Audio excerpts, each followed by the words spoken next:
বিজেএন TV 24 এর পক্ষ থেকে সবাইকে জানাচ্ছি স্বাগতম। সাথে আছে আমি আজিজুর রহমান জুনাই। দর্শক, এই মুহূর্তে আমরা অবস্থান করছি সিলেট মহানগরীর প্রাণকেন্দ্র, একদম সিটি কর্পোরেশন প্রাঙ্গণ এর একদম এর সম্মুখেই একটি সভা অনুষ্ঠিত হয়েছে।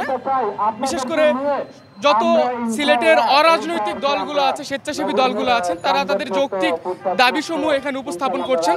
তাদের মধ্যে থেকে একজন সম্মানিত সদস্য আমাদের এখানে উপস্থিত। আমরা তার কাছে সেই যৌক্তিক দাবি সম্পর্কে বা সমূহ সম্পর্কে একটু জানতে চাবো।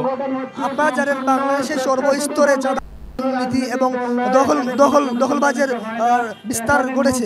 সেই সুবাদে আমরা সিলেটবাসী সাধারণ নাগরিক এবং কল্যাণ সংস্থার পক্ষ ব্যানার থেকে আমরা আছি প্রতিবাদ জানাতে এখানে এসেছি। এখানে আমাদের 2 ঘন্টার কর্মসূচি। সেখানে এই 2 ঘন্টাই আমাদের চাঁদাবাজ দখলবাজ তাদের বিপক্ষে আমাদের অবস্থান। এই শহরের যানজট, ফুটপাত সবকিছু পরিষ্কার পরিচ্ছন্নতা রাখার প্রথম দায়িত্ব হচ্ছে ট্রাফিক বিভাগের।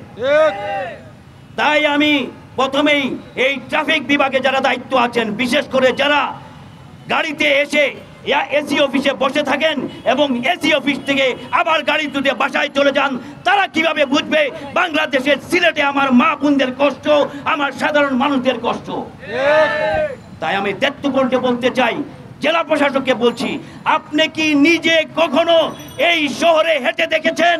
এই শহরের কোনো অলিতে গলিতে নিজে পায়ে হেঁটে গিয়েছেন? তাহলে আপনি কিভাবে বুঝবেন?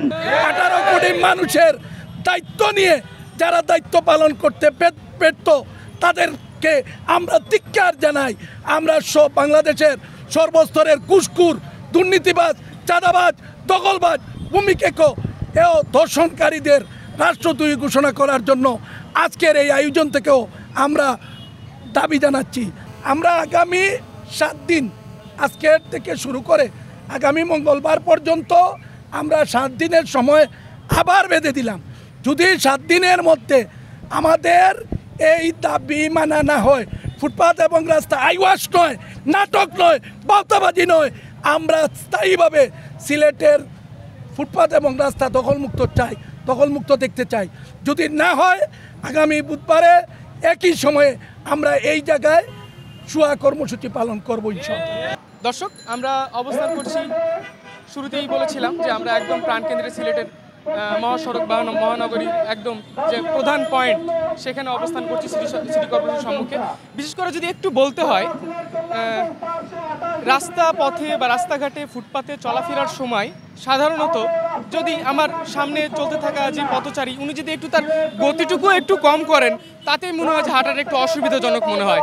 আর এখানে তো আসলে ধাপ ফেলারই স্থান নেই। বিশেষ করে অবৈধ দখলদার এবং ফুটপাতে যারা ব্যবসা করেন, ব্যবসা খারাপ জিনিস নয় তা সত্য, তবে জনদুর্ভোগের কারণ যদি সে ব্যবসা হয়ে দাঁড়ায়, একটা পর্যায়ে গিয়ে সেটা কিন্তু অবৈধ হয়ে দাঁড়ায়। কেননা এটা বিশেষ করে এটি জনগণের অধিকার যে তারা ফুটপাতে স্বাধীনভাবে হাঁটবে। নিরাপত্তাজনিত অনেক কারণ এখানে রয়েছে, যেমন ফোন চুরি হওয়া, ছিনতাই হওয়া, বা অনেক সময় এমন কিছু অনাকাঙ্ক্ষিত ঘটনা ঘটে যায় যেটা সাক্ষী আসলে সাধারণ মানুষ। সব কিছু মিলিয়ে সিলেটবাসীর বা এই নগরবাসীর দাবি এবং বর্তমানে যে স্বেচ্ছাসেবী এবং অরাজনৈতিক সংগঠনগুলো আছেন, তারা একই সুরে কিন্তু এই দাবিসমূহ উত্থাপিত করেছেন বা তুলে ধরার চেষ্টা করছেন যে আমরা একটি নিরাপদ, সুন্দর, সুশৃঙ্খল এবং ফুটপাত দখলমুক্ত একটি শহর চাই, যাতে করে সাধারণ মানুষ হেঁটে চলে ফিরে এবং সব কিছু মিলে সর্বোপরি আমরা যেন ভালোভাবে এই শহরে বসবাস করতে পারি, শান্তিপূর্ণ একটা শহর যেন গড়ে ওঠে। এটাই আসলে ছিল তাদের দাবি।